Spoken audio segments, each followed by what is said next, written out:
This is Troy Holloway. In the blind. Can anyone copy?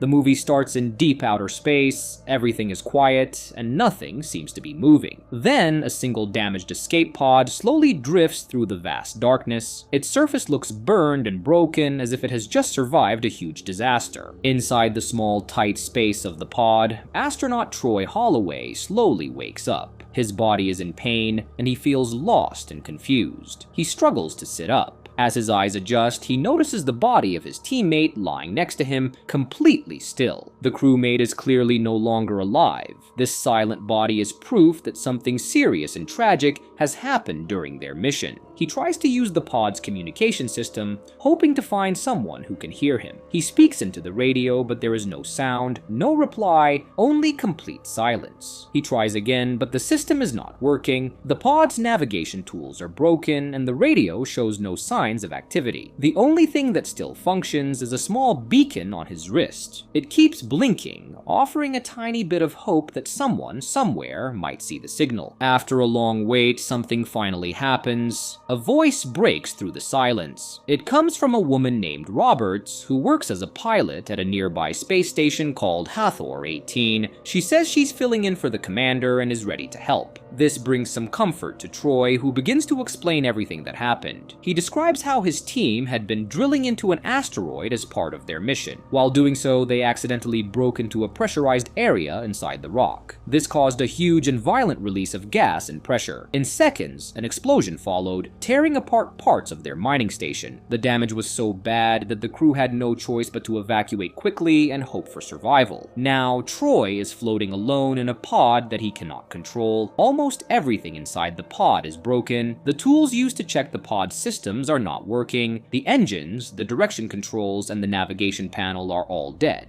Only a few things still work: the radio, the life support system, and a cooling unit, but even these are barely functioning. Everyone else from his team is dead, and he has no idea where he is in space. Luckily, Roberts is able to track the signal coming from his bracelet and begins trying to find his exact location. She asks for details, but Troy can only describe the endless darkness outside the pod's window. There are no planets or ships nearby, just the empty blackness of space filled with stars. The only good news is that his injuries, although painful, are not life-threatening. Eventually, Roberts is able to lock onto his beacon and find out where he is, but reaching him safely is not going to be easy. While he waits, Troy notices something terrifying. His pod is drifting closer and closer to the sun. This new danger causes him to panic. He wants to speak to someone in charge, but Roberts says she can't connect him with the station commander. Instead, she urges him to check his health with a medical scan, but he reminds her that the scanning systems are no longer working. Roberts doesn't give up. She explains that she's been ordered to do whatever it takes to keep him alive.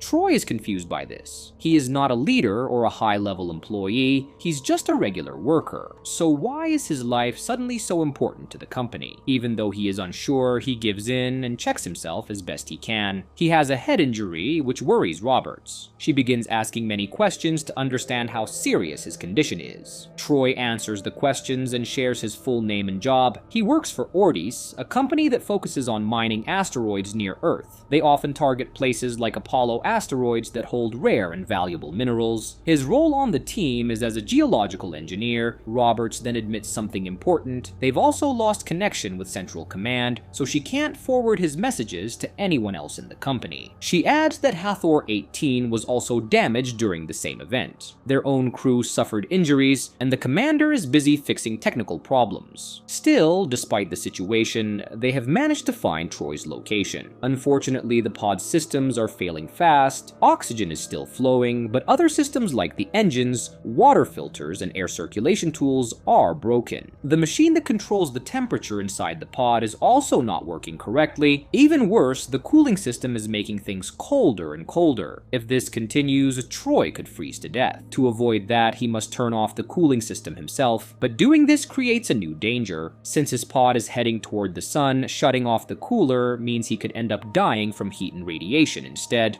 As if things aren't bad enough, a radiation leak has already started inside the pod. The levels are rising quickly. Roberts explains that they must reach him before the radiation reaches a deadly point. She estimates that they have about 75 minutes to save him. Troy can't believe it. His pod doesn't even have an airlock and the engines don't work. How could they possibly rescue him in time? Roberts explains a risky plan. If the hatch is opened at the right moment, the pressure inside the pod might help push him toward their station. Still, Troy doesn't feel confident. His pod is moving too fast and the idea sounds too dangerous. He once again asks why the company cares so much about him. Roberts avoids the question and simply repeats that she's following orders. If there's any chance to save him, she will take it. Troy asks if he can speak to his family. Roberts promises to set up a connection within the next hour. As he waits, Troy starts to think more deeply about everything. He wonders if Ortis pushed their drilling tools too far, ignoring warnings just to collect more minerals. Did the company understand how risky it was? Could this whole disaster have been avoided? Before he can think more, Roberts brings the conversation back to his health. His bracelet starts warning that his body temperature is getting dangerously low. He needs to shut off the cooling system right away. But Troy doesn't want to do it. He says that if he has to choose, he would rather freeze to death than be burned alive. He does have an emergency suit, but it only holds enough oxygen for about 15 minutes. That means he must wait as long as possible before using it, just enough time to survive until help arrives. As he struggles with what to do, Troy sees a new problem. Cracks are starting to appear in the window of the pod. The sudden change in temperature is causing the glass to break. He now realizes he has no other option. He must turn off the cooler and prepare for the extreme heat. He again asks to contact his family, but Roberts reminds him that if he doesn't act now, he might not live long enough to speak to them at all. Accepting this harsh truth, Troy gets ready. The inside of the pod feels colder than the coldest places on Earth, but he forces himself to move. He heads to the control panel. As he reaches for the levers, the radio suddenly stops working. Now he is completely alone. He continues the task in silence. The metal is so cold that it tears his glove,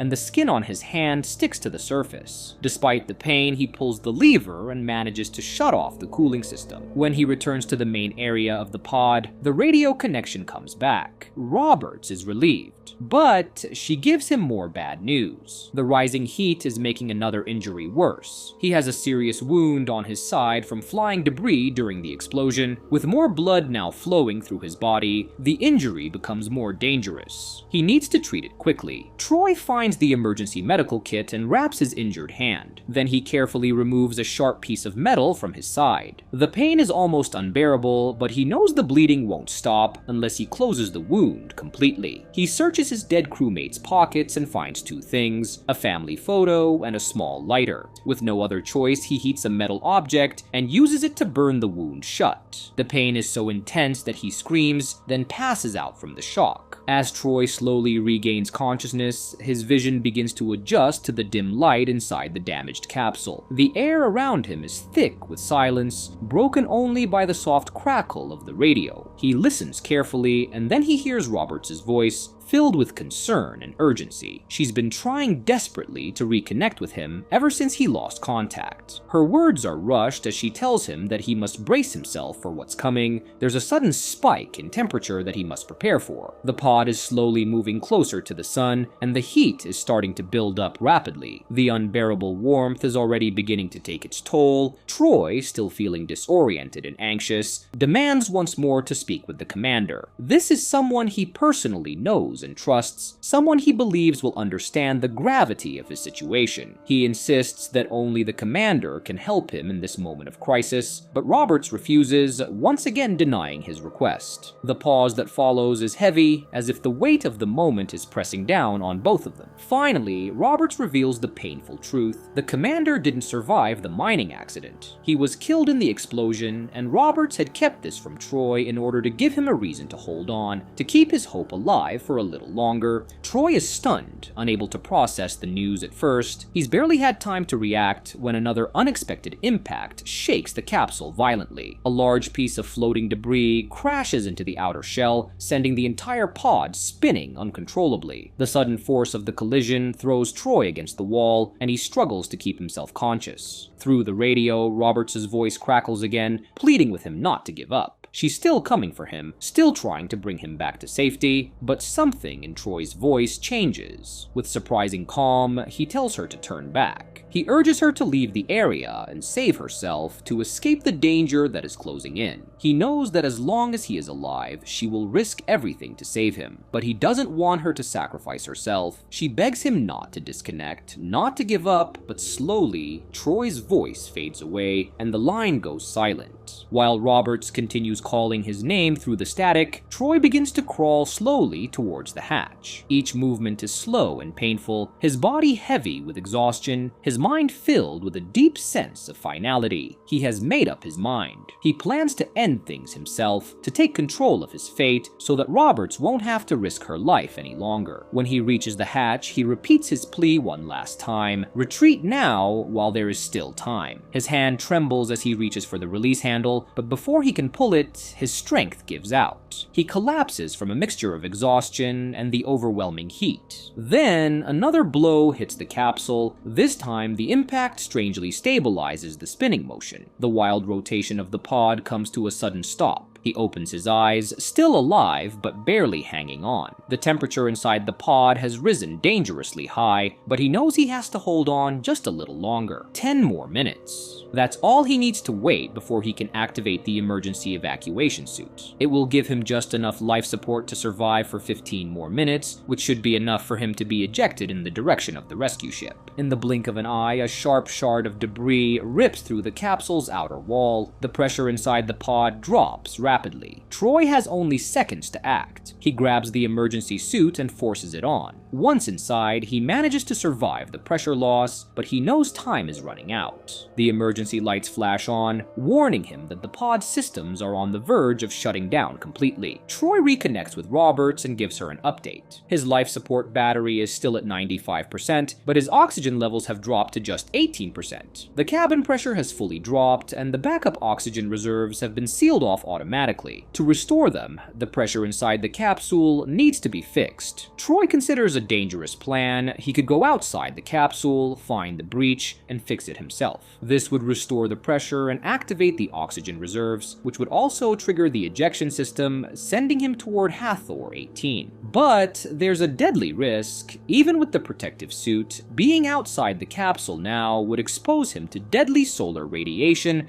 and extreme heat. The temperature could reach a searing 370 degrees Celsius. Within minutes, his body would fail. Feeling desperate, Troy begs Roberts once more, this time with more emotion in his voice, asking her to leave and save herself. He doesn't want anyone else to die because of him. But Roberts refuses. She's under strict orders to bring him back alive. At least one crew member must survive or the entire mining operation could collapse, leading to massive lawsuits. The company needs someone to stay alive or it will be shut down for good. Troy hears the bitterness in her voice and asks if she's only rescuing him because she was ordered to. After a long pause, Roberts softly admits something unexpected. She would have come for him even without the orders. Her voice is filled with conviction, and Troy, moved by her words, thanks her. But in his heart, he's convinced that his end is near. The radiation is already taking its toll on his body. As he drifts ever closer to the sun, Troy thinks about his son again. His brilliant little boy, full of creativity and imagination, always coming up with new inventions. When tragedy struck, Troy ran away from his family, from the pain, from everything. Now, all he wants is a chance to say sorry to his wife, just once. Before he can finish this thought, Roberts interrupts. She tells him that his wife doesn't need an apology. Then she shares her own painful story. Her daughter died 7 years ago, and her husband couldn't handle the grief. He walked away from her, leaving her behind. She never needed an apology or an explanation. All she wanted was for him to hold her and say that he still loved her. Troy's heart aches as he listens to her words. They strike a deep chord within him. Silently, he disconnects from the call and stares through the small window at the blinding sun. But something clicks in his mind. He suddenly remembers a pair of advanced prototype gloves inside his dead colleague's uniform. They were designed to handle extreme temperatures, and they might just be enough to help him complete the repair outside. With a renewed sense of hope, rope, he puts on the gloves and reconnects with Roberts. He asks her how he can seal the breach. She warns him again, the moment he steps outside the capsule, he'll be fully exposed to deadly solar radiation. But Troy laughs, trying to stay calm. He jokes that he'll just work in the shade. Slowly, with Roberts guiding him through the steps using the pod's external camera, Troy begins his dangerous journey across the outer shell of the capsule. Each step is a struggle, but Troy pushes forward. Soon, he begins to feel dizzy and weak. His breathing becomes shallow, and Roberts recognizes the signs of radiation sickness. She urges him to hurry. He has only a few minutes before the radiation will take over completely. Despite the pain, Troy reaches the breach and starts the repair. To distract himself from the agony, he imagines that he's somewhere far away, on vacation in Alaska, surrounded by snow and peace. But in reality, his oxygen level has dropped to just 3%. Finally, after what feels like an eternity, Roberts announces that the breach has been sealed. She tells him to get back inside the capsule immediately. Barely conscious, Troy crawls back into the pod, dragging himself with whatever strength he has left. Once inside, he activates the emergency oxygen tank. Slowly, his oxygen levels begin to rise, first to 4%, then 7%. He tries to contact Roberts, but just as he does, a beam of sunlight bursts through the fragile window, searing his face.